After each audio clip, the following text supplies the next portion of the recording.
আসসালামু আলাইকুম। আজকে আপনাদের একটা জিনিস দেখাবো। দেখেন, এই প্রকৃতির মধ্যে কি সুন্দর একটা রাস্তা বয়ে চলছে দেখেন। আর এরই মধ্যেই চলছে গ্রামের মাছ ধরার সেই মহোৎসব। কি আমেজ, মনে হচ্ছে যে কি আনন্দ সহকারে তারা মাছ ধরতেছে। দেখেন, এটা একটা বিল ছিল, এখানে হয়তোবা মাছ এলাকার থেকে ছাড়ছিল, অথবা বিলের যেই মাছগুলো সেগুলো এসে হয়তো এখানে থাকে। এটা সবাই এলাকাবাসী সবাই মিলে এটা পানি ছেঁচে ফেলে এখানে মাছ ধরছে।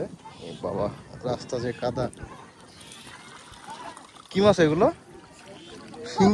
শিং মাছ তো দেখি এগুলো। শিং, এই যে শোল।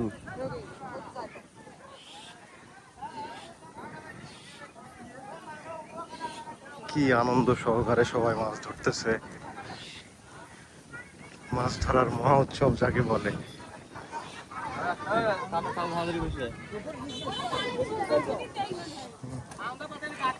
যেটাকে বলে মাছ ধরার মহা উৎসব, এটা দেখলেই বোঝা যায় যে গ্রামের পুরাতন ঐতিহ্য এখনো তারা ধরে রাখছে এভাবে।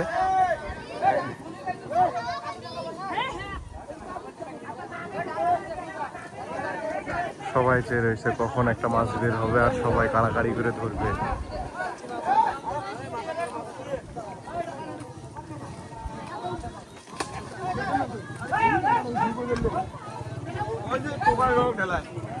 ও, তার মানে এখানে হচ্ছে মাছ মারা শেষ হয়নি এখনো, আর ওনারা হচ্ছে পিছন থেকে মাছ কুড়াতে আসছে, বা দু একটা যেটা ছাড়া পড়বে সেটার জন্য নামতেছে। তো ইনি হচ্ছে লাঠি নিয়ে তাবার দিচ্ছে সবাইকে, যেন কেউ এনাদের ধরা শেষ না হওয়া পর্যন্ত যেন বাইরের উপরে যারা দাঁড়িয়ে আছে এনারা যেন কেউ মাছ না ধরে। যার কারণে ইনি হচ্ছে সবাইকে একটু তাড়া দিচ্ছে যে তাদের এটা মাছ ধরা না হলে যেন কেউ এখানে নামতে না পারে।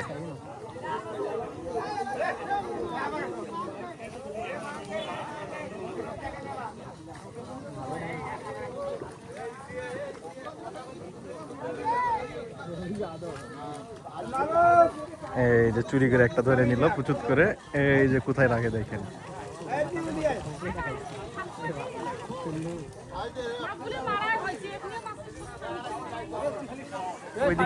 ওইদিকে ধরা হয়ে গেছে মাছ, ওইদিকে এখন এদের মাছ ধরা শেষ, যার কারণে এলাকাবাসী কুড়ায় পাচ্ছে দু একটা করে, সেটাই তারা নিচ্ছে এদিকে।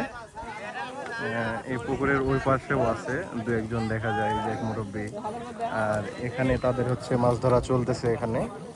এখানে কাকা, এটা হচ্ছে যারা ওই যে ইনারা মাছ ছাড়ছিল না, কিনে নিছে এটা নাকি? না, এটা আমার এই এলাকার। ও আচ্ছা আচ্ছা, সবই আমার এলাকার লোক, বাইরের লোক নাই তো।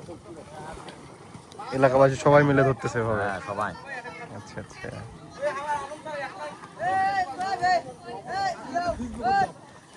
চলে যাবে নি?